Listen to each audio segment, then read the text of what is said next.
मी एका मुलीला बघून अशी पायरीवर बसले होते. म्हटलं, भूक लागली ना बाळा, आता जेवायचंच आपण ह्या मुलांचं झाल्यावर. तर ती म्हणली, ताई परत जेवायचं आपण. म्हटलं, परत म्हणजे? म्हणे, तुम्ही सकाळी पण नाश्ता दिला, दुपारी पण जेवण दिलं, आणि मी तर मुलगी आहे, आणि मुलींना सुद्धा तुम्ही 2-2दा 3-3दा जेवण देता का? वडापावच्या गाडीवर दिवस दिवस काम करणाऱ्या मुलांना आपल्याला सुद्धा वडापावच्या गाडीच्या शेजारून गेलं की त्या वासाने तो खावासा वाटतो, आणि आपण सहज तो विकत घेऊन खाऊही शकतो. परंतु या मुलांना त्या गाड्यांवर काम करून सुद्धा कधीही ते खायला मिळत नाही, किंवा त्यातलंच सोडा, पण नंतर सुद्धा ती इतकी थकून गेलेली असतात की त्यांच्यातलाच एक दादा जो काय थोडंफार शिजवतो त्या पत्र्याच्या खोलीत, तेही त्यांना खायला ताकद नसते. तर त्यांना आम्ही समजवण्याचा प्रयत्न करत होतो की मुलांना मुलांसारखं जगू द्या.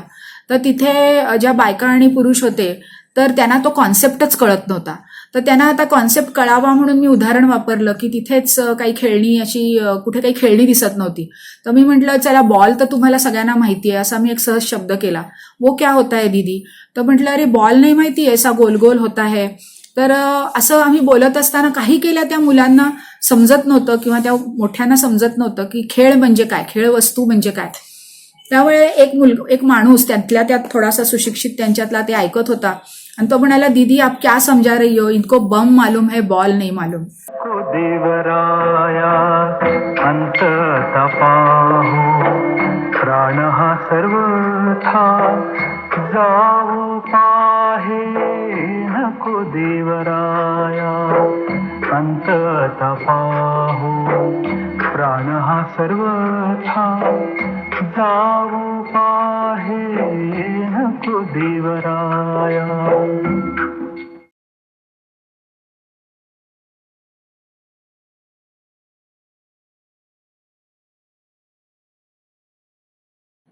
नमस्कार, मी डॉक्टर अनुराधा सहस्रबुद्धे, ज्ञानदेवी आणि चाइल्डलाईन या संस्थेत काम करते.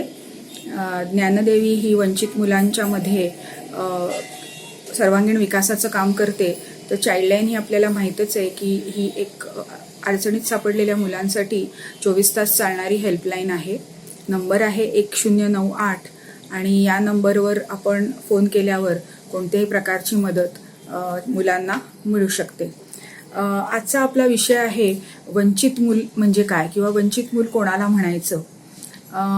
तुम्हालाच मला विचारायला आवडेल की तुमच्या दृष्टीने कोणाला म्हणाल तुम्ही वंचित मूल?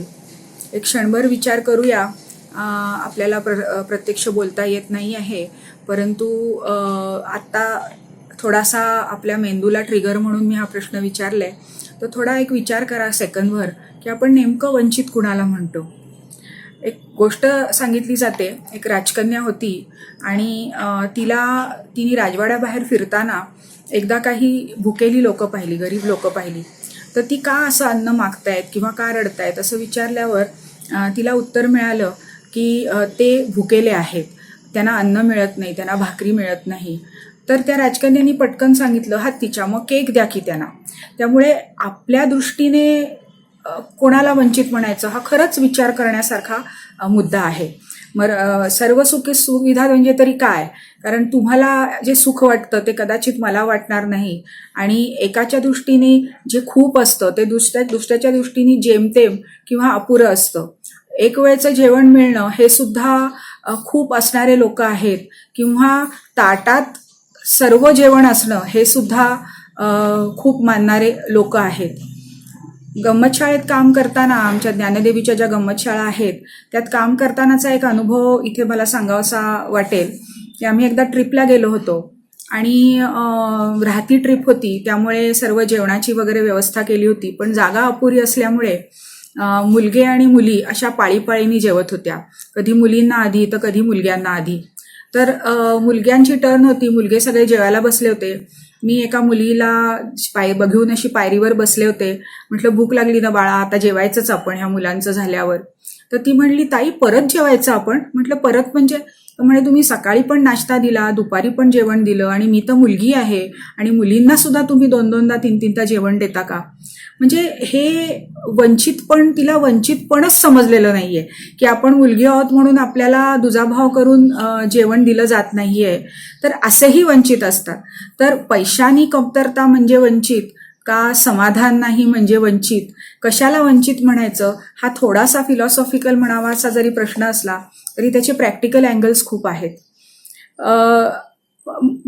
आपली जी आपल्या घरातली मुलं आहेत त्यांना आपण वंचित म्हणणार का, हा माझा दुसरा प्रश्न आहे. खरं म्हणजे उत्तरं ह्याला नाही अशी येतील, पण माझ्या दृष्टीने आहे. कारण का, आपण देतो का वेळ मुलांना पुरेसा, सगळं आहे, पण पैशाच्या मागे धावताना किंवा त्याचं मोलच कळलं नाही म्हणून आपण त्या मुलाला वेळच देत नाही.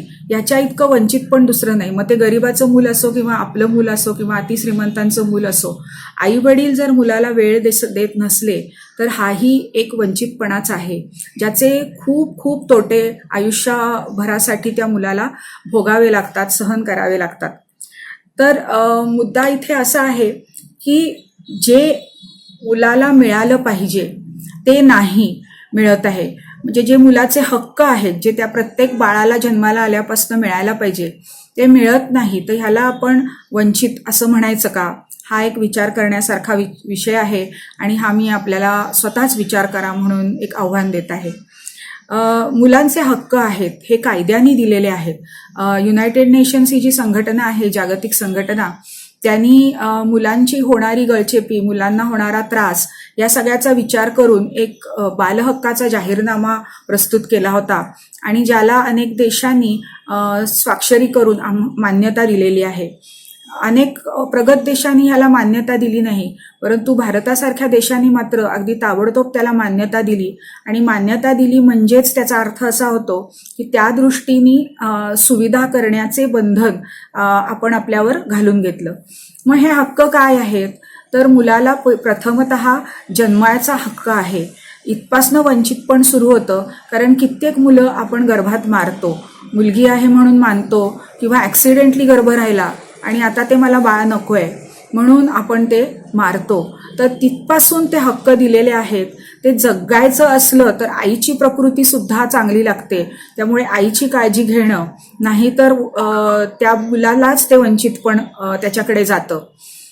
त्याच्यानंतर त्या मुलाला जन्माला आल्यानंतर एक माणूस म्हणून जगण्यासाठी लागणारा निवारा, त्याच्यानंतर त्याला एक नाव, त्याला एक आयडेंटिटी आपण ज्याला म्हणतो, ही आयडेंटिटी काय असते, ह्याचं मोल काय असतं, हे जर आपण अनाथ आश्रमात गेलात तर तिथल्या मुलांना माहीत नसलेलं वडिलांचं किंवा आईचं किंवा घराण्याचं नाव, ह्याच्यामुळे जे काय भोगावं लागतं ते फार भीषण असतं. आणि हाही एक वंचितपणाचा भाग आहे.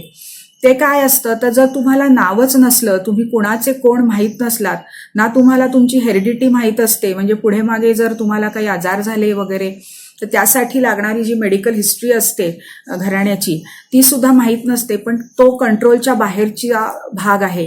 परंतु नाव नसलं तर तुम्हाला ना आधार कार्ड मिळतं, ना रेशन कार्ड मिळतं, ना पासपोर्ट. आणि म्हणजे तुम्ही ह्या जगात नाहीच आहात का, त्याच्यामुळे त्याच्यासाठी हा जो हक्क आहे आता मिळतं. अनाथाश्रमातल्या मुलांना सुद्धा आधार कार्ड मिळतं आणि ह्या सुविधा देता आली आहेत. त्याचं कारणच हे आहे की आपण ह्यावर स्वाक्षरी केलेली आहे की नाही, प्रत्येक मुलाचे हक्क आम्ही देऊ आणि त्याच्यात नाव आणि आयडेंटिटी हा त्याचा अधिकार आहे. त्यामुळे मुळात जन्म कधी झाला हेच माहीत नसणं किंवा नावच माहीत नसणं, त्याच्यापासून येणारं एक जे वंचितपण, दुर्लक्षितपण आहे, हा एक भाग आहे. यानंतर मुलाला आपल्याला विकासाचा अधिकार दिलेला आहे, म्हणजे त्याला विकासासाठी शिक्षण पाहिजे, शिक्षणासाठी चांगल्या शाळा पाहिजेत, त्या शाळामध्ये शिक्षण पाहिजे. म्हणजे शाळा आहेत पण ज्ञान नाही. मग 10वीतल्या मुलाला सुद्धा पंतप्रधानाचं नाव माहीत नाही किंवा प्रेसिडेंट ऑफ इंडिया कोण आहे हे सांगता येत नाही. आम्ही कित्येक शाळातनं अभ्यास करताना असं पाहिलंय की कित्येकदा पंतप्रधानांचं नाव कोण विचारलं किंवा आपल्या राष्ट्राध्यक्षांचं नाव विचारलं तर ते कदाचित प्रिन्सिपलचं नाव सांगतात. ती त्यांची जास्तीत जास्त कुवत असते. किंवा साधं बेरीज वजाबाकीचं गणित त्यांना 10वीपर्यंत जाऊन करता येत नाही. देशाचा भूगोल माहीत नसतो. महाराष्ट्र आहे तर त्याच्या उजवीकडे गुजरात आहे का, डावीकडे गुजरात आहे का, दक्षिणेकडे गुजरात आहे हेही सांगता येत नाही. तर ह्या प्रकारच्या शाळा नको आहेत. तर ज्ञान देणाऱ्या शाळा, ज्या असं ज्ञान की जे मुलांचा विकास घडवू शकतं, असं ज्ञान देणाऱ्या शाळा पाहिजेत. आणि त्याच्यासाठी लागणाऱ्या सुविधा द्यायला आपलं सरकार बांधील आहे आणि ते करतही आहे. तर ह्या प्रकारचं अधिकार जे आहेत, तो शिक्षणाचा अधिकार, त्याच्यापासून मुलाला वंचित ठेवणं काय अनेक कारणाने. मुलगी आहे म्हणून शाळेत जाऊ नको, किंवा मुलगी आहे म्हणून इथपर्यंतच तुला शाळा शिकवणार, मुलगी आहे म्हणून अमुक वर्षी तुला शाळेतनं काढून घेऊन लग्न लावून देणार, या आजही सर्रास दिसणाऱ्या गोष्टी आहेत. आम्ही अशा अनेक केसेस चाइल्डलाईनच्या माध्यमातून आणि आम्ही जे वस्तीत काम करतो त्या माध्यमातून करत असतो, बघत असतो. शाळेचं शिक्षण हे जसं महत्त्वाचं आहे, तसं एकूण बाकीचं मुलाच्या विकास होण्यासाठी खेळ आणि मनोरंजन हा सुद्धा कायद्याने अधिकार आपण दिलेला आहे. कारण आजची परिस्थिती अशी आहे की मुलाला शाळेत तर खेळायला वेळ नाहीच, आणि आपणही त्याला पूर्ण चक्रात, दुष्टचक्रात एका गुंतवून टाकलेले आहे की शाळेत जा, शाळेतनं आला की क्लासला जा, क्लासहून आल्यावर दोन्हीचे होमवर्क कर, होमवर्कहून झाला की सुट्टीच्या दिवशी कुठल्या तरी फार तर कोचिंग क्लासला जा, जो खरा खेळ नसतो, आणि क्रिकेटचं कोचिंग, पोहण्याचं कोचिंग, बॅडमिंटन टेनिसचं कोचिंग, हे खरा खेळ नाहीये, हा मुक्त खेळ नाहीये. तर त्याला त्याचा असा वेळ पाहिजे, मुक्त खेळायला वेळ पाहिजे, त्यातून त्याची क्रिएटिव्हिटी फुलते, सृजनशीलता फुलते, त्यातून खरा विकास होतो. पण हे आज पालक म्हणून आणि शिक्षक म्हणून आपण नाकारतो आणि त्या मुलाचं काहीतरी खूप मोलाचं आयुष्यभराचं हिरावून घेतो. तर हे, आणि त्याला वंचितांच्या गटात नेऊन बसवतो, असं मला खरंच मनापासून वाटतं. खेळाच्या इतकं शिकवणारं सर्व सोशल स्किल्स, त्याचं शारीरिक विकास, त्याचा मानसिक विकास, त्याचा भावनिक विकास हा खेळापेक्षा जास्त कोणीही कसाही काहीही दिलं तरी होऊ शकत नाही. आपण त्याला सुट्टीच्या दिवशी सुद्धा किंवा सुट्ट्यांमध्ये तोही मोकळा वेळ मुलाला देत नाही, कारण आपल्याला ते सोपं पडतं की कुठेतरी मुलाला नेऊन अडकवणं. म्हणून मग ते शिबिराचे तुरुंग, त्या शिबिराच्या तुरुंगात त्याला एकदा ढकलून दिलं की चला दिवसभर त्याच्याकडे बघायला नको. तर अशा प्रकारे मुलाला गुंतवून टाकून त्याचा शिक्षणाचा, विकासाचा, खेळण्याचा सर्वच अधिकार आपण मानतो आणि आपणच आपल्या मुलांना मोठ्या संधीपासून वंचित ठेवतो. मुलाला अभिव्यक्तीचा सुद्धा अधिकार दिलेला आहे, आणि अभिव्यक्ती म्हणजे काय, तर त्याला त्याचं मत मांडता येणं किंवा त्याचं मत त्याला मांडायला परवानगी असणं, किंवा त्याचं परवानगी देणारे खरं आपण कोण, परंतु त्याचं मत त्याला मांडता आलं पाहिजे आणि ते स्वीकारलं पाहिजे आपण. तर जेव्हा कुटुंबाच्या काही, आपल्याकडे हल्ली चर्चाच होत नाहीत कुटुंबात, एखादी मोठी गोष्ट करायची, छोट्या छोट्या गोष्टी, चला आपल्याला रेडिओ घ्यायचा आहे का, टीव्ही घ्यायचा आहे का, मग कुठला घेऊया, मग स्मार्टफोन बदलायचा आहे का, मग त्याचं काय करूया, किंवा हल्ली शाळातनं काय चाललंय किंवा घरातनं काय चाललंय, मग आपण घरातलं फर्निचर हलवूया का, जे काय असेल ते आपण सामुदायिक चर्चा घरात करतो का, त्यांनी एकतर संवाद वाढतो आणि त्याचबरोबर आपलेपणा एकमेकातला तयार होतो आणि निर्णय क्षमता घेण्याची एक ताकदही आपण मुलाला देतो. आणि अभिव्यक्ती, ही जी अभिव्यक्ती आहे की त्याचंही मत विचारात घेतलंय, नको आई हा रंग नाही चांगला दिसत, हा रंग पडद्यानं घेऊया, तर हा जो भाग आहे. पण आपला दुर्दैवानी परंपरागत आपली संस्कृती आहे की लहानांनी मोठ्यांसमोर बोलायचं नाही, जे गप्प बसा संस्कृती त्याला असं म्हटलं जातं. का प्रश्न विचारायचा नाही, मी सांगतोय म्हणून, हा आपला एक खूप मोठ्यांचा अहंगंड असतो की नाही मी शहाणाच आहे कारण मी तुझ्यापेक्षा 4 पावसाळे जास्त पाहिले. म्हणजे हा त्याच्या विचारशक्तीला कुंठित करण्याचा भाग आहे आणि त्याचाही एक विपरीत परिणाम त्या बाळाच्या पूर्ण विकासावर आणि त्याच्या मोठेपणाच्या लिडरशिप क्वालिटीज किंवा निर्णय क्षमतेवर, मॅनेजमेंट स्किल्सवर होत असतो. तर हे पण वंचित पण आहे. कारण वंचित मूल हा विषय काढला की अनाथ मूल, गरीब मूल असेच फक्त डोळ्यासमोर येतात. तर मला म्हणूनच आजच्या दिवशी हे एक वेगळ्या प्रकारचं वंचित पण जे आपणच मुलांना देतोय, तर त्याबद्दल जास्ती मी बोलते आहे आणि त्याच्याबाबत आपल्याला सांगायचा हा प्रयत्न आहे. ही झाली आपणच घरात तयार करत असलेली वंचित मुलांची एक बटालियन म्हणूया आपण त्याला. त्याच्याच बरोबर मुलाला संरक्षण हाही एक अधिकार आपल्याला कायद्याने दिलेला आहे.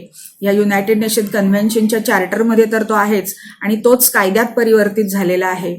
तर या कायद्यानुसार त्या प्रत्येक मुलाला सुरक्षित वातावरण पोटात गर्भात असल्यापासून मिळायला हवं. ते आपण नाकारतो, आयदर आईचे आरोग्यदृष्ट्या हाल करतोय म्हणून किंवा ते मूल पोटात मारलं म्हणून. म्हणजे अबॉर्शन्स आपण जे म्हणतोय अगदी कायद्याने जरी केली तरी ते मूल मारणंच असतं. तर तिथपासून ते नंतर त्याला संरक्षित, तो खरंच सुरक्षित आहे का, या सर्व गोष्टी आपण बघतो का, तर हे पण एक मुलाला डिस्टर्ब करणारी गोष्ट आहे आणि मुलाला वंचितपण देणारी गोष्ट आहे. आता आपण अगदी शास्त्रोक्तदृष्ट्या जर एक लिस्ट करायची झाली की कोणाला वंचित म्हणायचं, तर एक असं म्हणता येईल की सामाजिक दृष्ट्या, म्हणजे आधी मी व्याख्या केली ती हे की मुलांना दिलेले हक्क, म्हणजे मी म्हटलं तसं जन्म, नाव, विकास, संरक्षण आणि अभिव्यक्ती, त्याच्यातच खेळ वगैरे हे सर्व आलं, आहार आला, आरोग्य आलं, हे सगळेच हक्क जिथे जिथे नाकारले जातात, मग ते अगदी सख्खी आई करत असो, बाई करत असो, शाळा करत असो, नाहीतर समाज करत असो किंवा सरकार करत असो, तर तिथे ते वंचितपण सुरू होतं आणि ही सगळीच मुलं मग वंचित ह्या गटात आपल्याला घालावी लागतील. या दृष्टीने आपल्याला हे सर्वच वंचितपण बघावं लागेल.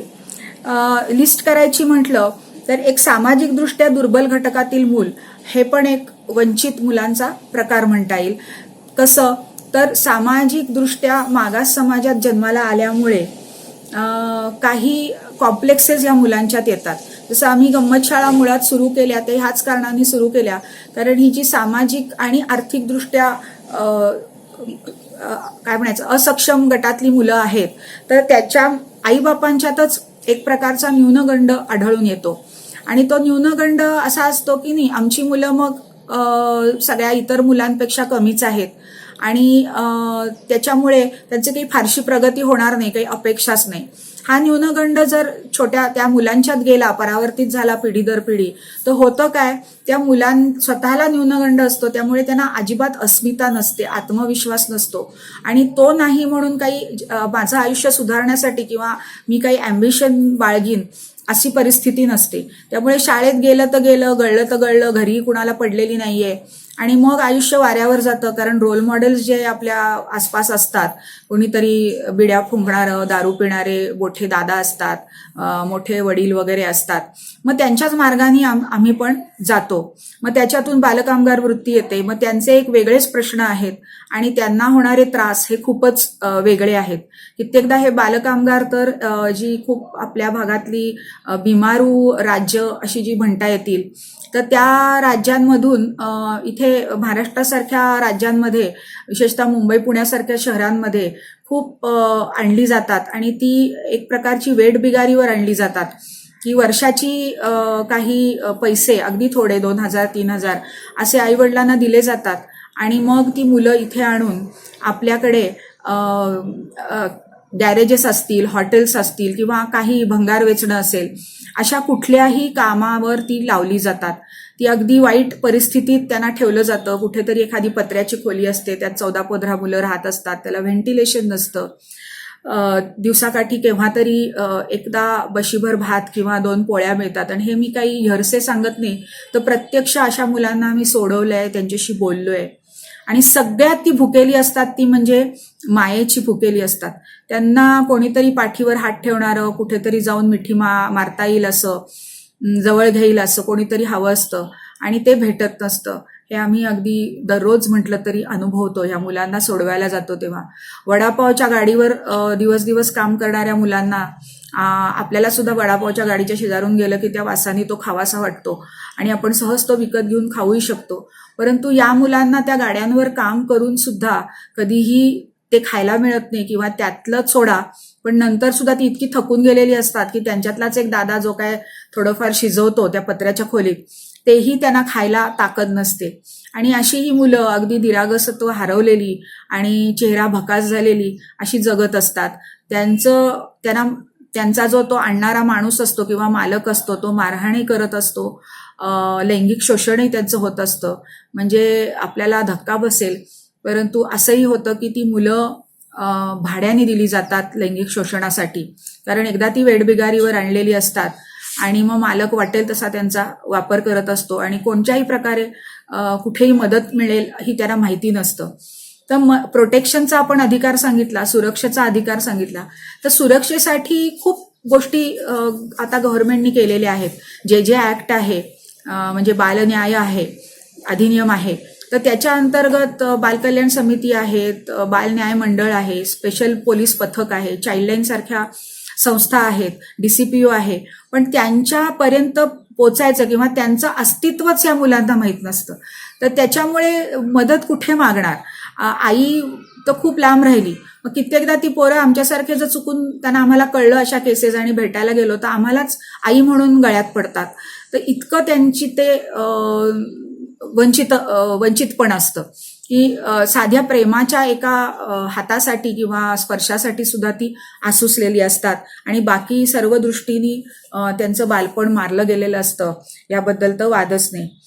जसं सामाजिकदृष्ट्या दुर्बल घटक असतात तसं आर्थिकदृष्ट्या सुद्धा दुर्बल घटक असतात. तिथे मग काय होतं की तिथे कोणाला काय मिळेल ह्याच्यात दुजाभाव केला जातो आणि 99% वेळेला मुलींना गोष्टी नाकारल्या जातात आणि मुलांना दिल्या जातात. मग ते जेवण असो, ट्युशन लावायची का नाही ते असो, कुठे अभ्यासात मदत हवी असली तर ते असो, कुठे एखाद्या ठिकाणी भाग घ्यायचा असला ते असो, कपडे घ्यायचे असले तर ते असो. तर प्रत्येक गोष्टीत हा दुजाभाव केला जातो. एवढंच नाही तर एखाद्या मुलाची आई आहे पण वडील नाहीत किंवा वडील आहेत पण आई नाहीत, तर त्या मुलाकडे सुद्धा आर्थिकदृष्ट्या गरीब फॅमिलीजमध्ये दुजाभाव केला जातो आणि त्यांच्यावर म्हणजे त्यांच्यासाठी नकार घंटाच असते. त्याच्यात गरिबीत भूकमारी ही सुद्धा एक प्रकार आहे. आत्ताच आपण पाहिलं की हे मायग्रंट वर्कर्स जे जात होते इकडून तिकडे, तर त्याच्यात मुलं सगळ्यात जास्ती सफर होतात. कारण त्यांची ना ताकद असते शारीरिक आणि ना हा सगळा बदल त्यांना भावनिक किंवा मानसिकदृष्ट्या पचत असतो. सतत मुवमेंट करायची, जिथे आपली मित्रमंडळी होती त्यांना सोडून जायचं, परत येणार का नाही माहीत नाही. तर त्यांचे काय हाल झाले असतील हा तर आता एक अभ्यासाचाच विषय आहे. आणि शारीरिक ह्याचा अभ्यास खूप जण करतील, पण त्यांना मानसिक काय त्रास झाला ह्याचा अभ्यास खरोखरच करण्याची गरज आहे असं मला कळकळीने वाटतं. केवळ मुलगी असणं हे तर एक त्याच्या म्हणजे त्याला अनेक गोष्टी नाकारल्या जाण्याची ती शृंखलाच असते. पोटात मुलीचा गर्भ मारण्यापासून ते ती जन्माला आल्यावर मुलगी आहे म्हणून तिला दुजाभाव करण्यापर्यंत आणि ती मरत का नाही म्हणून ती मरेपर्यंत तिचे हाल, तिला मारहाण करणं, तिला उपाशी ठेवणं, हे आजही समाजात घडतं. मला एक माझी केस आठवते चाइल्डलाईनमधली, की एक छोटी मुलगी हॉस्पिटलमध्ये ॲडमिट केली म्हणून तिथल्याच डॉक्टरनी आम्हाला बोलवलं. 1.5-2 वर्षाचं ते बाळ होतं आणि त्याचा जेव्हा पाठपुरा, तिचे पायाची दोन्ही हाडं मोडलेली होती, अगदी मांडीपासनं मांडी मोडलेली होती, पावलं सुजलेली होती, तोंडावर खूप सूज होती, अंगावर चटक्याच्या जखमा होत्या, गळा आवळल्याच्या तिच्या गळ्यावर खुणा होत्या आणि तरीही ती मेली नव्हती. आणि अगदी आमच्याकडे बघून खुदकन तिने आम्हाला हसून दाखवलं. कदाचित तिला जाणवलं होतं की आता ह्या ठिकाणी आम्ही सेफ आहोत. हा नेहमी येणारा अनुभव आहे. मात्र जाता जाता सांगते की त्यांना कुठंतरी कळतं या बाळांना की हे जे आलेत ना ते मला सेफ करायला आलेत, सुरक्षित ठेवायला आलेत. त्यामुळे आमच्याकडे बघून खुदकन हसतात किंवा जिथे हॉस्पिटलमध्ये होते त्या माहोलमध्ये कदाचित तिला सुरक्षितता जाणवली असेल. काय होती तिची कथा?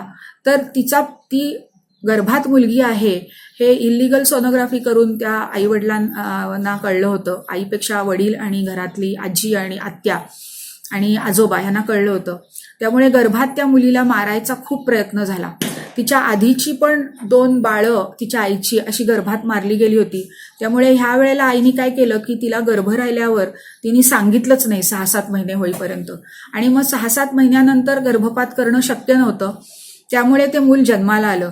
पण ते मूल जन्माला आलं म्हणून तिला आईला दूध येऊ नये म्हणून आईचे उपासमार, त्या मुलाला दूध न देता मुद्दाम मिठाचं पाणी पाजणं जेणेकरून ती मरून जाईल, तिच्या पायावर पाटा ठेवून तिला उभं राहता येत नव्हतं तरी उभं ठेवणं तासनतास, आणि शेवटी आताही ती मरत नाही म्हणून तिला जेव्हा वडिलांनी गॅलरीतनं फेकून द्यायचा प्रयत्न केला तेव्हा एका शेजारणीने पाहिलं आणि तिने आम्हाला कॉल केला आणि दुसऱ्या कोणाला हाका मारल्या. त्यामुळे ती मुलगी हॉस्पिटलमध्ये ॲडमिट झाली.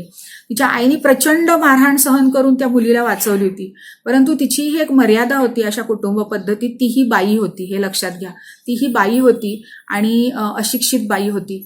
त्याच्यामुळे अशिक्षित म्हणजे शाळेत गेलेली पण तरीही आपल्याकडे ग्रॅज्युएट बायका जिथे मार खातात तिथे त्या बाईचं आपण काय बोलणार, आणि अशा समाजातली होती की जो सामाजिकदृष्ट्या ही मागास होता. तर त्याच्यामुळे ह्या मुलींचं काय होतं ह्याच्यासाठी फक्त मी एक उदाहरण आपल्याला दिलं.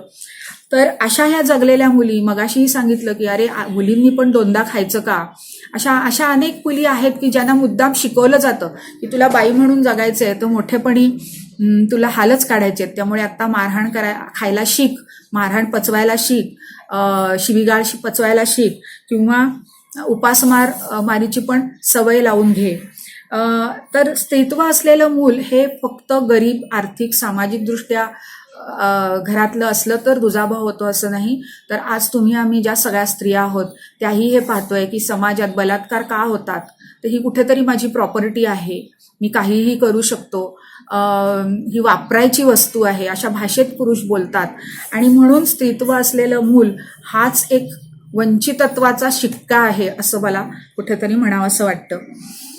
टाकून दिलेली मुलं असतात. मला कधी कधी असंही वाटतं, मी अनेकदा हे वैफल्य व्यक्त करते आणि अजूनही म्हणजे नेहमीच करत आली आहेत, आत्ताही करते, की जेव्हा आपल्याला एखादं मूल नको असतं, पुष्कळ सोयी आहेत, तुम्ही अनाथाश्रमात नेऊन द्या, गर्भात असताना सुद्धा आपल्याला रेलिंक्विश करता येतं मूल, जेणेकरून ते मूल कुठेतरी चांगल्या संस्थेच्या माध्यमातून जे खरंच मुलासाठी आसुसले आहेत अशा लोकांना दत्तक देता येतं.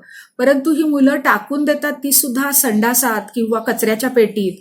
अशी का टाकता तुम्ही मुलं, हे मला उलगडलेलं कोडं आहे.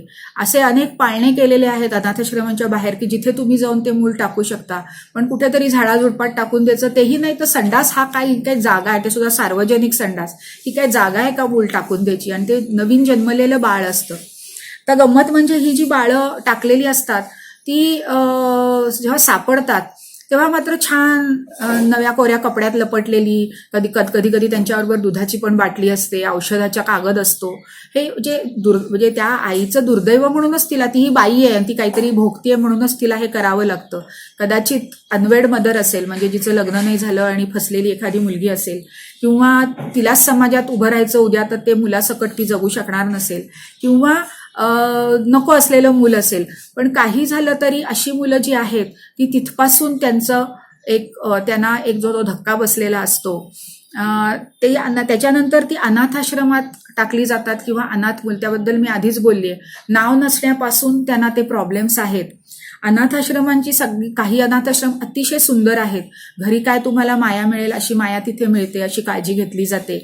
आणि खरोखर ज्या घरात अशी उपासमार, भूकमारी आहे, तर अशा ठिकाणच्या मुलांपेक्षा खरोखर अनाथाश्रमात मुलं सुखी असतात. 4 वेळेला व्यवस्थित जेवण मिळत असतं, दूध मिळत असतं, सगळं मिळत असतं. पण याचबरोबर असेही अनाथाश्रम आहेत की जे तो पैसा मुलापर्यंत सरकारचा पोचू देत नाहीत, किंवा ज्या संस्था अनाथाश्रम ते मधले जे लोक आहेत, तर त्या सर्व वस्तू त्यांच्या घरी जातात, किंवा त्या मुलांचं तिथे शारीरिक शोषण होतं, अतिशय वाईट परिस्थितीत त्यांना राहावं लागतं, बेसिक सुविधा नसतात, संडास फुटलेले असतात. अशी पण अनाथाश्रम आहेत. किंवा मी स्वतः केलेल्या केसेसमध्ये असे अनाथाश्रम होते की जे मुलांना लैंगिक शोषणासाठी आणि पॉर्न फिल्म्स बघण्यासाठी वापरत होते. त्यामुळे अनाथ मुलाला कोणीच वाली नाही, हा एक फार मोठा वंचित पणाचा हे आहे असं मला वंचितपणा आहे असं मला इथे म्हणावं असं वाटतं. कोणीच नाही तर मग कोणी यावं, कसंही वापरावं, कसंही त्याला वागवावं. आणि हे अनाथपण हे फक्त आई वडील नाहीत म्हणून नसतं, तर कित्येकदा आई आहे पण वडील नाहीत, वडील आहेत तर आई नाही, किंवा आई मरून गेली आहे आणि वडील आहेत, त्यांनी दुसरं लग्न केलंय किंवा ते घरात सांभाळतात, ते अनाथाश्रमातही नाहीये मूल, पण ते एक प्रकारे अनाथच आहे, कारण आज आई नाहीये आणि वडील सांभाळू शकत नाहीयेत, किंवा वडील नाहीयेत आणि आई सांभाळू शकत नाहीये. आणि मग सगळा जो समाजाचा, स्वतःच्या जीवनाचा आलेल्या दुर्दैवाचा सगळा राग असतो त्या मुलाला हाणून मारून असा तो निघतो. मुलांना चटके दिले जातात, मुलांना उलटं टांगून त्यांना चटके दिले जातात, प्रायव्हेट पार्ट्सला चटके दिले जातात. अशा अनेक गोष्टी ह्या आपला राग काढण्यासाठी अनाथ मुलं किंवा सेमी अनाथ मुलं, सिंगल पेरेंट, आता त्याच्यात एक नवीन ॲडिशन होतीये आणि ती फार मोठ्या प्रमाणात होतीये, आणि हे खूप धोक्याचं आहे असं आम्हाला इथे वाटतंय चाइल्डलाईनमध्ये, की मोठ्या प्रमाणात तुम्हाला कसल्या केसेस येत आहेत सध्या असं विचारलं तर घटस्फोटात भरडली गेलेली मुलं. म्हणजे आईबापांचं पटत नाही म्हणून घटस्फोटाची प्रोसिडिंग्स चालू आहेत आणि त्यामध्ये त्या मुलाला शस्त्रासारखं वापरलं जातं. म्हणजे इकडे आला की सांगायचं, वडिलांकडे आला की सांगायचं आई विरुद्ध बोल, आईकडे आला की वडिलांविरुद्ध बोल. म्हणजे एक तर त्यांच्या डोक्यात वडिलांचे नातेवाईक, आईचे नातेवाईक, वडील आणि आई असं मिळून त्याच्या डोक्याचा पूर्ण खिमा करत असतात. शेवटी आई आणि वडील कसेही असले तरी ते आपले असतात, आपली सगळ्यात जवळची माणसं असतात. त्याच्याबद्दलच सतत इतकं वाईट तुम्हाला सांगितलं जाणं, केवळ एकमेकांवरचा सूड, तुमची कुठली तरी भांडणं, ह्यासाठी हे केलं जातं. आणि मग त्या मुलाला कस्टडीसाठी, खरी कस्टडी कितपत ह्यांना हवी असते ही मला फार शंका आहे. हे केवळ दुसऱ्या पार्टीवर सूड ओढवायचा भाग किती असतो हाही एक संशोधनाचा भाग आहे. मुळात तिथे मग काय केलं जातं की त्या मुलाला पोलीसकडे घेऊन जा, चाइल्ड लाईन सारख्या संस्थेकडे घेऊन जा, चाइल्ड वेलफेअर कमिटीकडे घेऊन जा आणि त्याला बोलायला लावायचं की दुसरा पालक कसा वाईट आहे, जेणेकरून याला कस्टडी मिळेल. मुलं काय करतात, शेवटी हळूहळू ती ओळखतात, ही सगळी गेम ओळखतात आणि मग they start playing it in their favour. म्हणजे चला, काही हवं असलं वडिलांकडून की आईविरुद्ध बोलायचं आणि आईकडून काही हवं असलं की वडिलांविरुद्ध बोलायचं. हे चांगलं आहे का? आणि हे कशातून आलेलं आहे?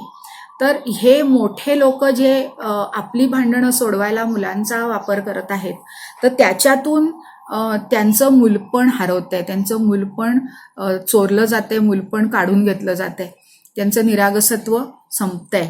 आणि ही मोठी होऊन स्वतः कसे पालक होतील ह्याचा सुद्धा आपल्याला विचार करावा लागेल. त्याच्याबरोबर आता आणखी एक वर्ग असतो, मी बालकामगारांबद्दल आधीच बोलली आहे, पण त्याच्याबरोबर एक बाल भिकारी हा एक वर्ग असतो. तर बालभिकारी जर आपण पाहिले तर चौकात आपल्याला दिसतात. कित्येक जण त्यांच्या आया जवळपास बसलेल्या असतात. हे पुष्कळदा पालकांच्या आळशीपणातनं निर्माण झालेले हे बालभिकारी असतात किंवा त्याच्यामागे खूप मोठं रॅकेट सुद्धा असतं. काही बालभिकाऱ्यांशी आम्ही थांबून जेव्हा बोलतो चौकात, तेव्हा ते सांगतात की आम्हाला बसमधून रोज सकाळी इथे आणून सोडतात, मग कुठून तरी बारामतीहून आणि कुठून तरी राजगुरुनगरहून असं आणून सोडतात आणि संध्याकाळी आम्हाला पोचवून देतात.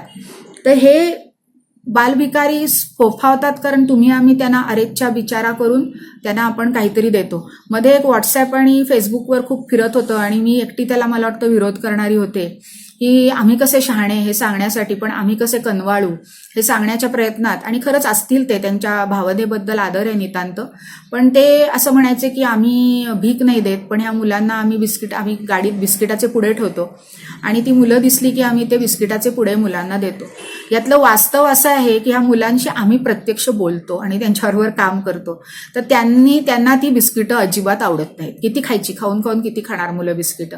आणि ते जाऊन जवळच्या दुकानाशी त्यांचं सेटिंग असतं, ते बिस्किटाचे पुडे ते जाऊन तिथे विकतात. आता मुद्दा असा की मग विकतातच ना, मग तरी त्यांना पोटाला दिलं की नाही आम्ही, तर नाही. हे जे पैसे मुलं भीक मागून मिळवतात, आम्ही मुलांशी खूप मोठे सर्वे केलेत ह्या बालभिकाऱ्यांशी, तर त्यांना विचारलं की तुम्हाला किती पैसे मिळतात, तर त्यांनी साधारण सपोज आपण एक अशी फिगर धरूया की 20 रुपये रोज मिळाले. ज्या काळात आम्ही सर्वे केला त्यावेळेला 20 रुपये हे खूप होते. तर 20 रुपये मिळाले तर त्यातले आम्ही 5-10 रुपये फक्त घरी देतो आणि उरलेल्याचे वडापाव खातो. मोठी मुलं मग त्याच्यातून सिगरेट्स, ड्रग्स अशा गोष्टी करतात.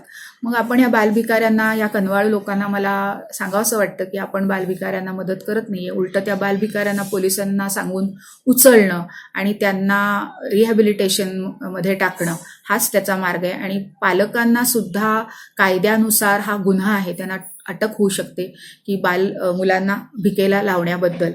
तर आमचे ते प्रयत्न चालू असतात. पोलिसांनी सध्या मोहीम राबवलेली आहे, आपल्याला दिसत असेल की बरेचसे बालभिकारी सध्या कमी झालेले आहेत, पण त्याच्यात आपणही हातभार लावू शकतो आणि ह्या मुलांचं मूलपण वाचवू शकतो. आणखीन एक भयंकर प्रकार आहे तो म्हणजे बालवेश्या. जगभरात हा प्रकार आहे, काही देशात तर खूपच मोठा ह्याचा बाजार आहे. म्हणजे त्या बालवेश्यांच्या इन्कमवर अख्खं कुटुंब जगत असतं. आपण काही परदेशी प्रवास केला असेल तर मी कोणत्या देशांबद्दल बोलते हे आपल्याला कळत असेल, परंतु म्हणजे असा एक वर्ग आहे की ज्यांना अशा काही कामासाठी लहान मुलं लागतात किंवा आवडतात. त्यामुळे ह्या बालवेश्या हे मुलगेही असतात आणि मुलीही असतात. आता ह्या मुली पुष्कळ वेळेला पुन्हा तिचं जे ते मुलगी म्हणून असलेलं दुर्दैव म्हणावं लागेल ह्या आपल्या आजच्या संदर्भात, तर तिला कामासाठी म्हणून फसवून बहुतेक वेळेला आता पुण्यात सध्या जी परिस्थिती दिसतेय, तर पुण्यापुरतं बोलायचं तर साधारण पश्चिम बंगालमधले काही जिल्हे आहेत किंवा बांगलादेश आहे, यापूर्वी नेपाळमधून यायच्या, पण आता साधारणपणे 24 परगणा जिल्हा किंवा नादिया जिल्हा किंवा बांगलादेश इथून या मुली आणल्या जातात. आता मुलगी असण्याचं काय असतं, तर 2 प्रकारे ह्या मुली आणल्या जातात की त्या मुली इतक्या गर्तेत राहत असतात की त्यांना खूप मोठी स्वप्न दाखवली जातात की तिथे तुम्हाला काम मिळेल, तुमचं आयुष्य सुधारेल असं, किंवा प्रेमाच्या भूलथापा, कारण ह्या मुलगी असण्याच्या त्या माहेरच्याच कचाट्यात इतक्या पिचलेल्या असतात आणि लग्न हे त्यांना काहीतरी स्वप्नवत वाटत असतं. त्यामुळे कुणी लग्नाचं आमिष दाखवलं, आपण कितीतरी बातम्या रोज अशा वाचतो की लग्नाचं आमिष दाखवून आणलं आणि फसवलं, तर त्याच्या मागे हे कारण असतं की ही जी जेंडर इनइक्वालिटी आहे, तर त्याच्यामुळे मुलीला लग्न म्हणजे सगळ्यातून सुटका, आणि मग कोणीतरी मला इथे घरात प्रेम मिळत नाहीये, तर हा कोण बाहेरचा मुलगा किंवा पुरुष आहे तो मला एवढं प्रेम दाखवतो, हे स्पर्शाला आसुसलेली ती कोणीतरी जवळ घेतलं तरी चटकन त्याच्या जवळ जाते. तर अशा प्रकारे त्या फसलेल्या असतात आणि मग कित्येकदा ब्लॅकमेलच्या रॅकेटमध्ये पण सापडतात आणि ह्या फसलेल्या मुलींना मग पद्धतशीरपणे विकलं जातं आणि त्या बालवेश्या म्हणून त्यांची मग सुटका नसते. तर या प्रकारे मुलगे आणि मुली दोघांचाही देहव्यापार चालतो.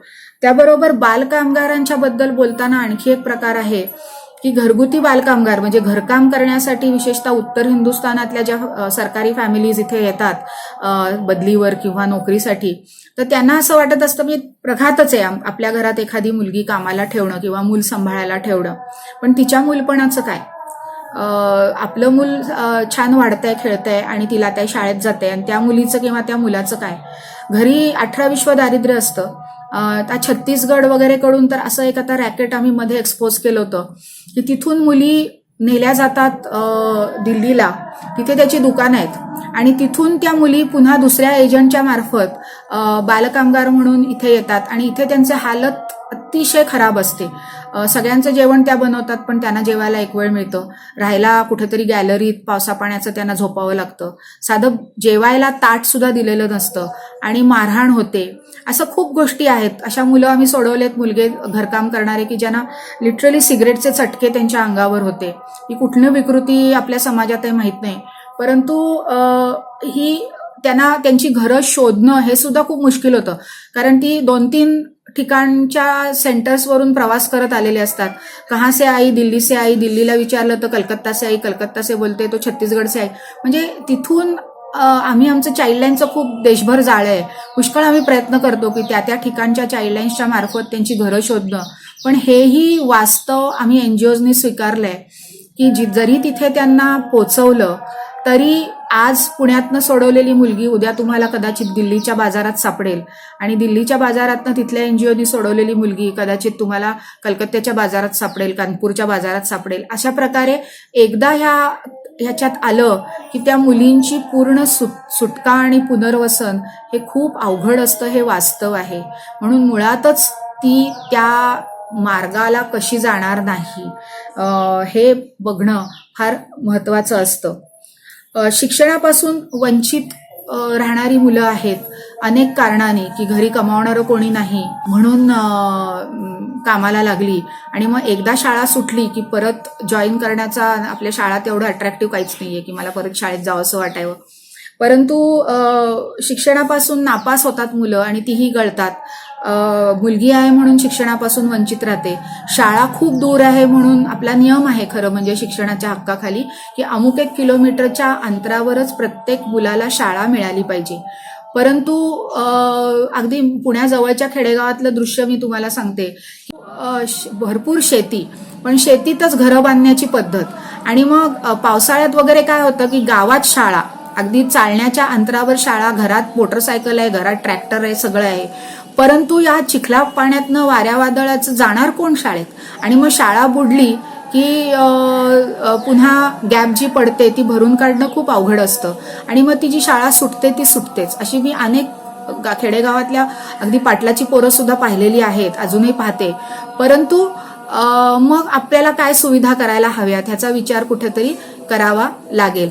मग ट्रायबल मुलं म्हणजे जी आदिवासी भागातली मुलं असतात, जंगलात राहणारी मुलं असतात, त्यांचा तर आपण विचार न केलेलाच बरा, कारण त्यांची शिक्षणापासून वंचित राहण्याची कारणं ह्याच्याही पेक्षा भीषण असतात. लैंगिक आणि अन्य शोषणाने पीडित मुलं असतात. मी मगाशी म्हटलं तसं आमचा राग आम्ही कुणावर बदडूत काढायचा, तर मुलग्यांवर.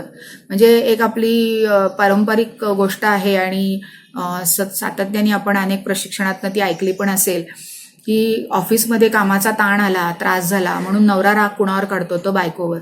बायकोनी आपल्या संस्कृतीत नवऱ्याला काही उलटून बोलायचं नसतं, किती मारहाण केली तरी बोलायचं नसतं. मग बायकोला कुठेतरी तो राग काढायला जागा, पंचिंग बॅग पाहिजे. मग ती कोणावर राग काढणार, तर ती मुलांवर काढते. मग मोठी मुलं छोट्या मुलांवर काढतात, छोटी मुलं नसली तर मित्रांवर काढतात, मित्र नसले तर जनावरांवर घरातल्या किंवा आजूबाजूच्या काढतात, दगड मारणं वगैरे अशा तऱ्हेचं. परंतु हे शोषणाने पीडित आहेत ही मुलं, आणि ज्याच्यात त्यांची काहीच चूक नव्हती, ज्याच्यासाठी ते मार खात आहेत. आणि मग होतं काय की जिथे थोडासा म्हणजे त्याला शिस्त लावायला, म्हणजे कधी मारू नयेच, अजिबात मारू नये, का मारण्याने शिस्त येते ह्याच्यावर माझा तर विश्वासच नाहीये. परंतु आवाजाचं मारणं म्हणजे ओरडणं त्या मुलाला, अमुक करू नको, किंवा हाताचा सुद्धा जो सर्रास मार होतो तो चापटीच्या जागी एक मोठा धपाटा होतो. तो कारण आपल्या मनातला राग आपण तो त्या मुलावर काढून परावर्तित करत असतो. अरे घ्या ना एखादं बोचकं घ्या, त्याला धोपटत बसा, कशाला त्या मुलाला धोपटता, असं मी नेहमी म्हणते. किंवा त्या जेव्हा बायकांना मारतात तेव्हा मीही म्हणते की तो दारू पिऊन येऊन तुम्हाला मारतोय ना, एक गाठोडं पुढे करा, त्याला काय माहिती तो गाठोड्याला धोपटतोय का त्या बाईला धोपटतोय. तर मुद्दा असा, हा विनोदाचा भाग जरी सोडला, खरा विनोद नाहीये, परंतु विनोदाचा भाग जरी सोडला तरी पण ह्या मुलांवर होणारे शारीरिक आणि मानसिक परिणाम हे सुद्धा खूप गंभीर असतात. व्यसनी आईबापांची मुलं, आणि आता मी आई बाप म्हटलं हे तुम्हाला जरा नवल वाटेल, कारण इतके दिवस व्यसनी बाप आहे, मग तो कुठल्याही आर्थिक सामाजिक स्थितीतला, ओके, खाली अगदी खालच्या लेव्हलवर म्हणजे आर्थिकदृष्ट्या खालच्या लेव्हलवर हातभट्टी पित असतील, तर आपल्याकडे सोशल ड्रिंकिंग म्हणून म्हणता ते ड्रंकर्ड झालेली लोक अनेक असतात. नवऱ्यांबरोबर बायकाही दारू सोशल ड्रिंकिंग म्हणून करायला लागतात आणि मग त्यांना त्याची सवय लागते. मग तिथे नको तो स्त्री स्वातंत्र्याचा झेंडा फडकावला जातो की तू पितोस तर मी पण का नाही, पुरुष पितात तर आम्ही, अरे जरूर प्या, तुमच्या आनंदासाठी तुम्ही काही करा, पण त्याचा त्रास होऊन मुलं भरडली जाणार नाहीयेत ना, कुटुंबाला त्रास होणार नाहीये ना, हा एक इथला मुद्दा आहे. आताच्या परिस्थितीत अशी मुलं आमच्याकडे येत आहेत की जिथे आई नुसतीच व्यसनी नाही तर ड्रग ॲडिक्ट पण असते. आणि गमतीच्या केसेस अशा येतात की आजी आजोबा सांगतात की माझी सून किंवा माझी मुलगी आणि माझा मुलगा किंवा माझा जावई हे अल्कोहोलिक किंवा ड्रग ॲडिक्ट असल्यामुळे ते मुलांना त्रास देतात. आणि जेव्हा आपण आईवडिलांशी बोलतो तेव्हा आईवडील सांगतात आमचे आईवडील सुद्धा तसेच आहेत. म्हणजे हे पिढी दर पिढी आता चालत जाणार का, आणि ह्या मुलांना वंचित म्हणायचं का, तर कशापासून वंचित, हाही एक आपणच शोधा, मी काहीच बोलत नाही याच्यावर. पळून आलेली मुलं हा एक प्रकार असतो. तर ती पळून का येतात, घरातल्या कलहाला कंटाळून येतात, किंवा नको इतका पॉझेसिव्हनेस जेव्हा आईबापांचा असतो, किंवा जेव्हा पालक मालक झालेले असतात, म्हणजे आम्ही तुला एवढं देतोय, तू काहीच करत नाही, करून दाखवत नाहीस, कोणी सांगितलं होतं जन्माला घालायला, काय उपकार केलेत का, असं माझा सरळ प्रश्न असतो. तर तुम्ही जन्माला घातलीत मुलं, त्यांना वेळ देणं हे तुमचं कर्तव्य आहे. मला वेळ नाही हा हा इश्यू होत शकत नाही. आता झाल्यानंतर हे तुम्हाला वेळ, हे आम्ही त्याच्यासाठीच करतोय ना, उपकार करत नाही. त्याच्यासाठी जे पैसे कमावताय त्याच्याही पेक्षा मोलाचं त्या पोराला त्या 5 मिनिटं तुमचा वेळ हवाय, क्वालिटी टाइम, जो दुसऱ्या कुणालाच द्यायचा नाहीये, फक्त तो त्या मुलाचा असेल. तो काय म्हणतो ते ऐकणं, त्याच्या आयुष्यात डोकावणं, पण ते त्याला ओव्हरबेअरिंग न वाटता डोकावणं, हे आईबापांचं काम आपण करतो का. आणि मग नाहीतर नको इतकी कटकट, तुला हे केलं पाहिजे, ते केलं पाहिजे, तू अभ्यासच करत नाहीस, तुला मार्क इतकेच कमी पडले, मग ती मुलं कंटाळतात आणि घर सोडतात. पळून गेलेल्या मुलांचं काय होतं हा पण एक खूप मोठा भीषण विषय आहे. कारण अनेक मुलं वेगवेगळ्या सापळ्यात सापडतात, ड्रग पेडलर्सच्या सापळ्यात सापडतात, भिकाऱ्यांच्या गँग्समध्ये सापडतात, पॉर्न ॲडिक्ट जी लोक असतात ते अशा मुलांना वापरतात किंवा त्यांना त्यांच्या फिल्मिंगसाठी वापरतात. त्यांचे अवयव काढून घेऊन विकण्यासाठी वापरतात. मध्य पूर्वेत त्यांना उंटावरच्या शर्यतीसाठी अशी मुलं लागतात, तिथे ती पाठवली जातात. कारण एकदा ते मूल बाहेर पडलं, ते काहीतरी प्रेमाच्या अभावाने किंवा कलह झाला म्हणून बाहेर पडलंय. थोडीशी माया कुठेतरी कोणीतरी दाखवली, ते चटकन त्याच्या आहारी जातं. त्याच्या दुर्दैवाने तो माया दाखवणारा, आणि ती लोक फार ट्रेंड असतात अशा गोष्टींसाठी, तो जर मी आत्ता सांगितलेल्यांपैकी असेल तर ते मूल कधीच हाती लागणार नाहीत. अनेक आईवडील आमच्याकडे रडत येतात, म्हणे आम्ही वर्षानुवर्ष मूल शोधतोय, कुठे गेला, कोणीतरी सांगतं ह्या जत्रेत दिसला, कोणीतरी सांगतं ह्या यात्रेच्या ठिकाणी दिसला, तिथे आम्ही धावून एकदा आम्हाला कळू दे त्या मुलाचं काय झालं. खरंच ते दुःख बघवत नाही त्या आईवडिलांचं, परंतु आधी मुळात मूल का पळून जातंय हे सुद्धा आपल्यातच आत्मसंशोधन करून बघायची गोष्ट आहे. कशापासून तरी ते वंचित राहतंय घरात, आणि म्हणून ते बाहेर पळून जात आहे.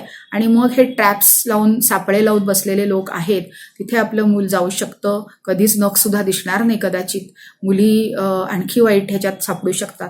त्याच्यामुळे हे पण एक लक्ष देण्याची गोष्ट आहे. त्याचं कारण मी सातत्याने एक धागा तुम्हाला दिसत असेल की आई वडिलांशी संवाद तुटलाय, कारण आई वडील वेळ देत नाहीत. ह्यामुळेच ह्या अनेक गोष्टी घडतायत.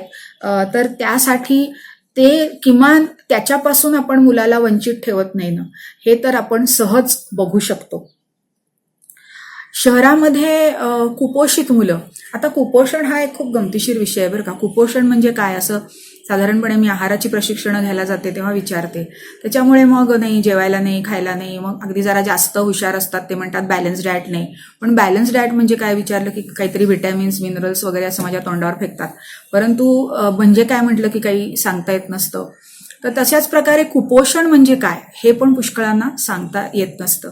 तर कुपोषण म्हणजे अन्नाचा अभावानेच फक्त कुपोषण होत नाही, किंवा बॅलन्स्ड जेवण मिळत नाही म्हणूनच फक्त कुपोषण होतं असं नाही. तर बॅलन्स्डमध्ये ते जे काय आहे ते समजून घ्यायला लागतं. अति खाण्याने सुद्धा कुपोषण होतं. म्हणजे आजची जी शहरी मुलं बर्गर, पिझ्झा याच्या मागे लागलेली आहेत, त्याच्यामुळे जी खऱ्या अन्नासाठी असलेली भूक मारली जाते. तर त्यालाही काहीतरी उपाय आपल्याला खरं सहज शोधता येतात. आता आपला विषय नाहीये, पण आपल्याकडे अनेक ट्रॅडिशनल फास्ट फूड्स आहेत जी खूप पौष्टिक आहेत, एम्प्टी कॅलरीज नाही आहेत. जसं इडली आहे, अतिशय पौष्टिक पदार्थ आहे की कॉम्बिनेशन फूड आहे ते, किंवा अनेक आपली धिरडी असतात, असे घावन असतात. हे अशा प्रकारची जी थालीपीठं आहेत, भाजणी आहे, हे सगळे जे प्रकार आहेत हे फास्ट फूड्सच आहेत, परंतु ती खरंच पोटभराची आहेत. तर त्याची ते मार्ग, आता आपला विषय नाही त्यामुळे मी बोलत नाही त्या विषयावर, परंतु हे सुद्धा कुपोषण शहरी मुलांच्यात होतं. आणि ते आम्ही कुठेतरी स्टेटस सिम्बॉल पायी चांगल्या जेवणापासून आणि चांगल्या आहाराच्या सवयींपासून मुलाला वंचित ठेवतोय काय, हा एक पुढचा प्रश्न आपल्याला त्याचा विचार करायचा आहे. रस्त्यावर राहणारे किंवा अजूनही अनेक गावातनं गाव कुसाबाहेर राहणारे, म्हणजे गाव कुसाबाहेर राहणारे म्हणजे अजूनही जाती व्यवस्था जिथे प्रबळ आहे. तुम्हाला आश्चर्य वाटेल, पण बालविवाहाच्या संदर्भात अशा केसेस अनेक वेळा आमच्याकडे आल्या, त्यामुळे आम्हाला कळलं की शहरात सुद्धा असे, ज्याला आपण शहरात आहे पण गाव कुसाबाहेर आहे असं म्हणू शकू, असे समाज आहेत. जसं त्यांची जात पंचायत चालते, ते कुठलेही नियम समाजाचे मानत नाहीत. त्याच्यामुळे त्यांची मुलं ही दिलेल्या सुविधांपासून ऐन मध्यवस्थित वस्त्यांमध्ये राहून सुद्धा ती अनेक गोष्टींपासून वंचित राहतात. शिक्षण म्हणा, किंवा मोठे होऊनच मग लग्न करणं, त्याच्या आधी मग बालविवाह, नाही तर त्या बालमाता पण होतात त्यांच्यातल्या मुली, आणि न्याय मिळत नाही, कारण सगळे निर्णय हे जातपंचायत घेत असते. तर अशी पण मुलं असतात. जातीय संघर्षाचे बळी ह्याच्यातूनच निर्माण होतात. मग ही पळून गेलेली मुलं असोत, किंवा या दुजाभाव होण्यामुळे मुली ज्या प्रेमाच्या भुकेल्या बाहेर पडून कुणाबरोबर तरी लग्न करतात, ते कदाचित जातीत नसतं, धर्मात नसतं, आणि त्याच्यापासून विशेषतः हरियाणासारख्या भागातनं आपण जे वाचत आलोय, खाप पंचायत वगैरे, की मुलांना काही अख्ख्या कुटुंबाला वाळीत टाकलं जातं. तुम्हाला आश्चर्य वाटेल, पण हे अजूनही महाराष्ट्रात सुद्धा होतं. आणि महाराष्ट्रातच नाही तर अगदी शहरी वस्त्यांमध्ये सुद्धा हे होतं. म्हणजे जात पंचायत नसली तरी होतं की त्या मुलीला आणि त्या मुलाला वाळीत टाकलं जातं. एवढंच नाही तर त्या कुटुंबांना वाळीत टाकलं जातं आणि त्याच्यामुळे त्या कुटुंबातली इतर मुलं ही अनेक सुविधा, सुखसुविधांपासून नाही, सुख तर मी जाऊच दे, पण सुविधांपासून वंचित राहतात.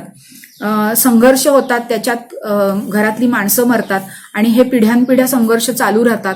त्यामुळे अस्थैर्य येतं, असुरक्षितता येते आणि त्याच्यात ही मुलं सापडतात. दुष्काळी परिस्थितीत असो किंवा लढायासारख्या ठिकाणी बॉर्डरवरची मुलं असोत, पहिल्यांदा जी भरडली जातात ती मुलं असतात. कारण जेवणाखाण्याची आबाळ होते, अस्थिरता येते, त्यांचं बालपण हरपतं. आपल्याला माहिती आहे, आपण टीव्हीवर पाहतो की काश्मीरीसारख्या जिथे टेररिस्टचा खूप प्रभाव आहे तिथे लहान मुलांच्या हातात बंदुका दिल्या जातात. हे प्रोटेक्शनसाठी नाही आहे, तर टेररिस्ट त्यांना हाताशी धरतात म्हणून होतं असं सांगितलं जातं. खरं खोटं आपल्याला माहिती नाही, परंतु आपण ह्याचेही फोटो आणि तसबिरी आणि अनेक फिल्म्स याच्या पाहिलेल्या आहेत. काही वर्षापूर्वी इथे पुण्यात काही काश्मीरी रेफ्युजीज आल्याचं कळलं आणि ती मदत मागताना दिसली म्हणून जरा थोडा अभ्यास केला. तर विषय डिटेलमध्ये जाण्याचा नाही, पण एक तिथली गोष्ट जी मला अतिशय म्हणजे काय म्हणायचं भेदून गेली, छेदून गेली आणि अक्षरशः मनाला रक्तबंबाळ करून गेली. तर त्यांना आम्ही समजवण्याचा प्रयत्न करत होतो की मुलांना मुलांसारखं जगू द्या.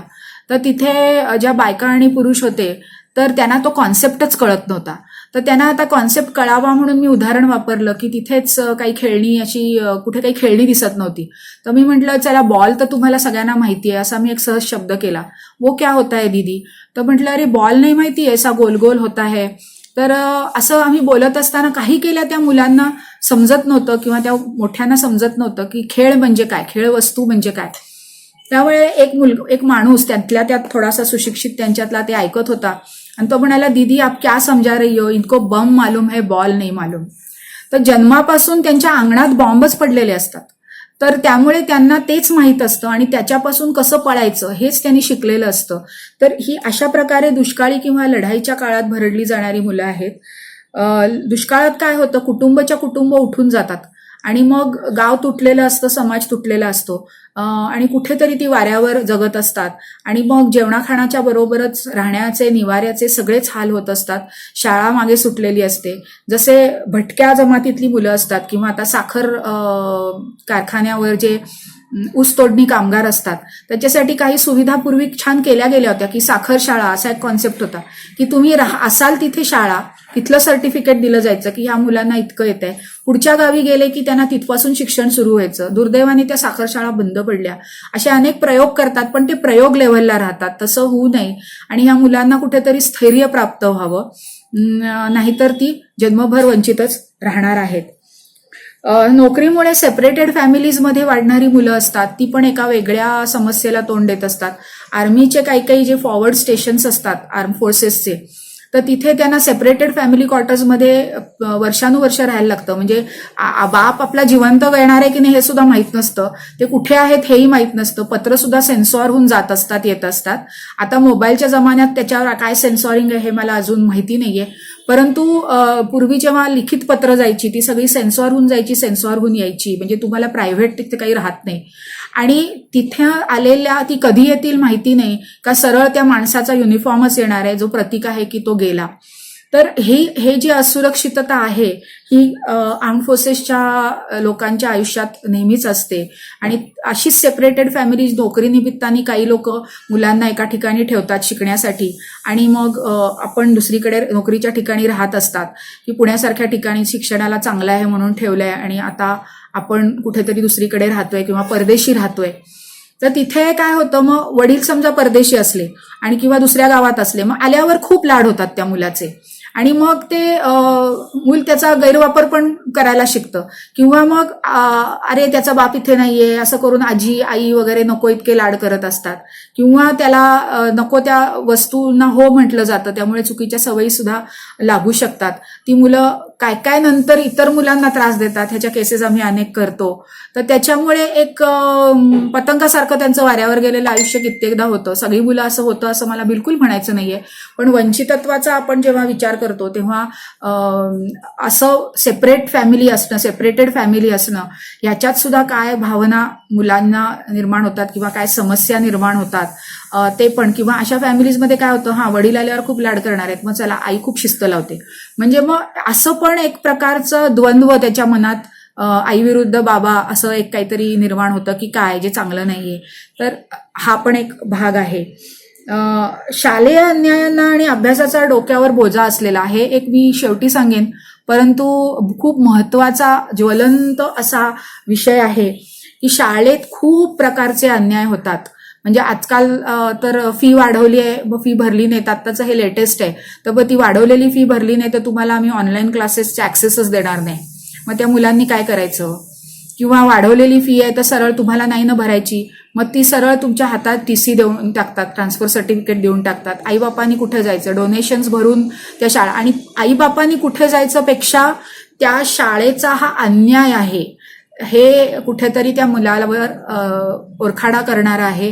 त्याचे झालेला मित्रपरिवार तुटतो, त्याची जी तिथल्या शिक्षकांची झालेली एक प्रकारचं रॅपो असतो तो तुटतो, नवीन शाळा, नवीन मित्र, आणि शिवाय आईवडिलांची पुन्हा होणारी तडफड आणि चिडचिड, या सगळ्याला त्याला तोंड द्यायचं असतं. शाळेत अनेक प्रकारचे अन्याय होतात, म्हणजे नाकारण्यात अर्थ नाही की पण लाडका विद्यार्थी, दोडका विद्यार्थी, कुणाला किती चान्स द्यायचे, मग लाडक्यालाच गॅदरिंगमध्ये घ्यायचं, त्याला स्पर्धांना पाठवायचं, बाईंच्या विरुद्ध काही केलं तर मार्कात ते काढायचं, इथपासून ते अजूनही शाळेत अतिशय भीषण प्रकारची मारहाण होते, घाणेरड्या शिक्षा होतात. इतर सगळ्या मारहाणीच्या शिक्षांपेक्षा मुलांना अतिशय त्रास देणारी आणि आयुष्यभराचा चरा उठवणारी शिक्षा म्हणजे मित्रांसमोर मित्रांसमोर अपमान करणं. तुला काही येतच नाही, किंवा तू असाच आहेस तसाच आहेस.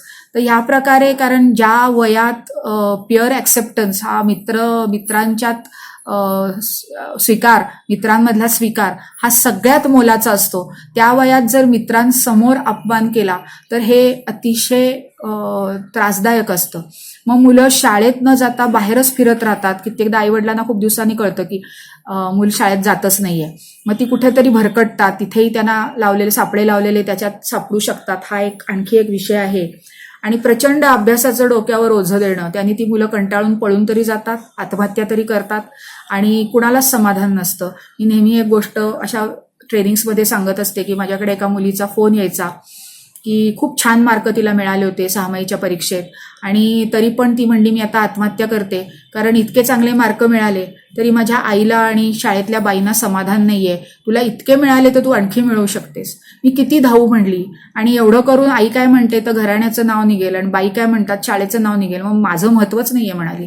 तर आपण बोलताना सुद्धा मुलांशी काय बोलतो आणि कसं बोलतो ते मूल सेंट्रल आहे का नाही. तर शेवटी आपण असं म्हणूया की मुलाला सेंट्रल ठेवून त्याची मानसिकता, त्याचा विकासाचा टप्पा आणि त्याचे काय ज्या अडचणी असतील, प्रथम ते मूल आहे तसं स्वीकारणं. मग ते कदाचित दिव्यांग असू शकतं, कदाचित ऑटिझम सारखे प्रकार असलेलं स्लो लर्नर वगैरे असू शकतं. ते स्वीकारणं आणि त्याला हवं तर त्याच्या चांगल्याच्या दृष्टीने, चांगलं म्हणजे आपण ठरवते चांगलं नाही, तर त्या मुलाला सेंट्रल मानून त्याच्या भोवती आपलं सर्व जी काय वर्तणूक आहे ती ठेवणं, स्वतःच्या वर्तणुकीवर ताबा ठेवणं, आणि बाहेरच्या या सापळ्यांची स्वतःला जाणीव असणं आणि त्या मुलाला जाणीव करून देणं, हे तर आहेच. पण एकूणात या मुलाला जर सेंट्रल ठेवलं नाही, त्या मुलाला स्पध्यावर ठेवून आपण त्या मुलाला वाढवलं नाही, तर हेच सगळ्यात मोठं त्याच्या वंचितत्वाचं कारण आहे. त्या मुलाचे हक्क नाकारले म्हणजे ते वंचित आहे, हे आपण समजूया. इथे मी थांबते. धन्यवाद.